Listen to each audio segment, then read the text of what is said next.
Hi, everyone. How are you today?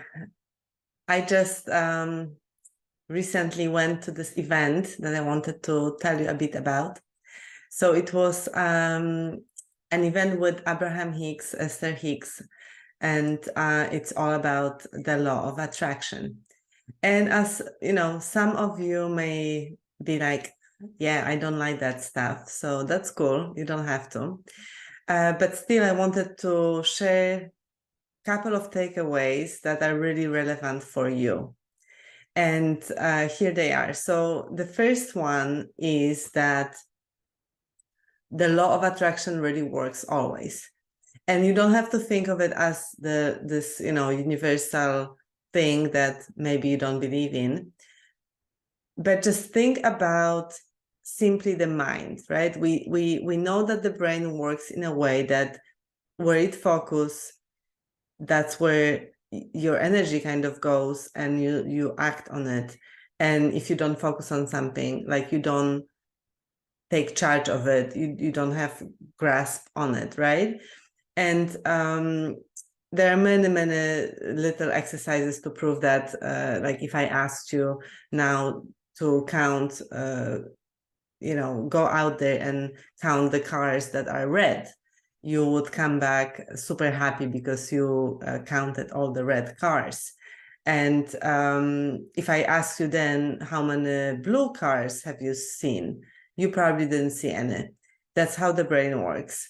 The brain deletes, distorts, and distorts everything based on our past data so that it's easier for us to live and survive, right? And just assess very quickly, is it safe, is it not safe, where am I going, what am I doing, and things like that, right? So if you don't give it a direction, the brain will do everything just to keep you safe.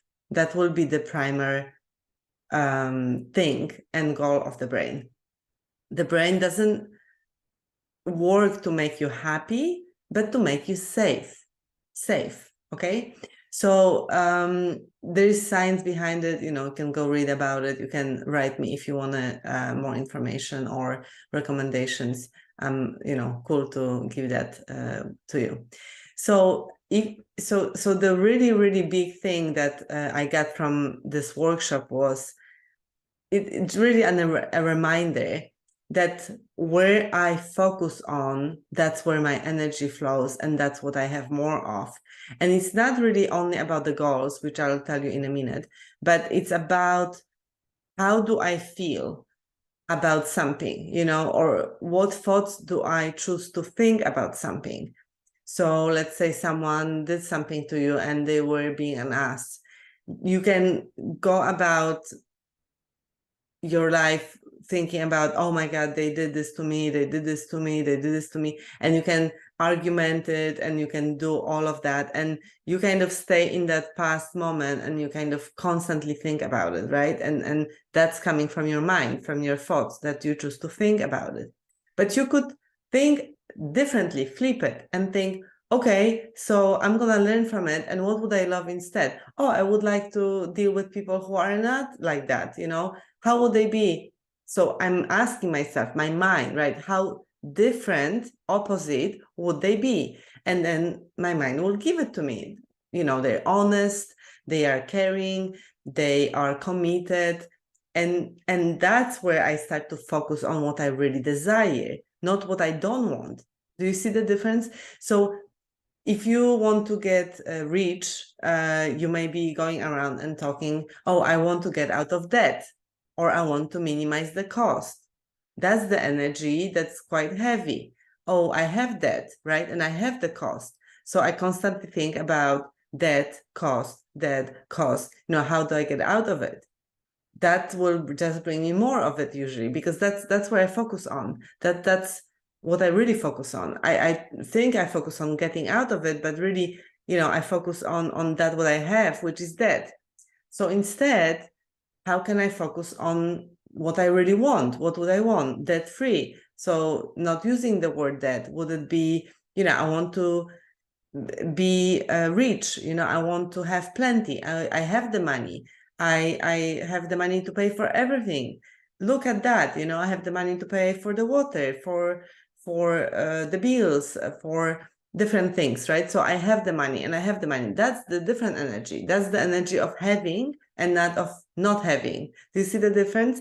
So that's really where this kicks in. And I really encourage you to think, where are you kind of thinking those thoughts that are not really serving you? I mean, you've thought about it, and yeah, I mean, fine, you can continue thinking about it, but what needs to shift and change? What energetically do you feel that you would like to get out of? So focus on the opposite of it. What would you love instead? Okay, so that's one really key kind of reminder, because, you know, I've been working on it with my clients always, right? But that's really just, that was so strong that it really got into my blood, like even more. So I really wanted to share it with you. And the second thing that actually was a new thing for me was that when you manifest something, when you have the goals, and by the way, why do we want to have goals? Well, we want them because we want to direct our mind to work for us. It's like giving, I want to give a task to my mind, to my brain, to go do that. So, okay, I want to host a CEO retreat in Amsterdam in October. So I'm focusing on that, and my mind thinks about what do I need to do. So I'm going to check out the hotels, right? I actually already have a hotel that I want to do it at. So I'm going to sign a contract, right? So I'm going to do that and that and that. So that becomes like a natural, like, magnet towards that, right? If I hold it in my thoughts and I practice that, I repeat it, I imagine it, I see it, I envision it, that's how it's happening, right? Like I'm everything is going towards that. So all the energy is like coming through to that thing. It's focused, very focused. And this is what you want. So you do want to have a goal that will inspire you, though, not a goal that someone told you, or a society is telling you, or maybe your boss told you, but you don't really feel it. That will not work very well, because you'll sabotage it. But when it's coming from your desire, the goal is really, really key for this manifestation to happen. And manifesting really means making it real, making it happen, really. Sorry about that. So continuing and just finishing off quickly here, because I need to go. So what Esther, Abraham, you know, they were talking about is that when you go towards a goal, you know, you're coming towards it, right? And you may feel like, oh, I don't have it yet, but it's best to actually think, oh, I'm almost there, you know, I'm there, I'm in the process, I'm in the process, I'm in the process.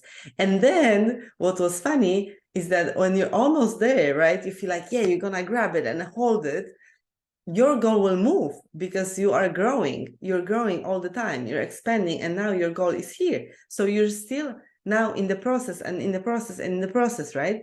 And you never really quite get there, because you always have this newer, bigger vision, because it's gonna move. And this was such a revelation for me. And the main point that I really want to pass on, that I got, is that if I don't enjoy these moments here, my life will be miserable, right? Because I'll never get here. Like, truly, I never get here, because this will become, again, next thing. Also, we have the saboteur, often the hyperachieving saboteur. Oh, I'll be happy when I get there. But you never really get there. It's moving. It's a moving goal and expansive target, which is great, because we continue to be inspired by it, by the new things that we want. So does it make sense? Like, it really landed for me that if I need to enjoy all of this, you know, getting to it. So every moment of it, and you've heard it before, you know, enjoy the journey, and it doesn't matter the destination, but the journey. And we all hear that, but it sounds sometimes so cliche, right? Or you don't know really, okay, yeah, you get it, but how do you really believe it, and so that you can actually, it can land for you. Okay, so that was big for me, and I'll stop here. I'll have more, I'm sure, so I'll always share something new with you, but please let me know in the comments, or direct message me if you have different thoughts or similar thoughts. Anything new came up for you, I'd love to hear. So for now, thank you, and have a great day and the rest of the week.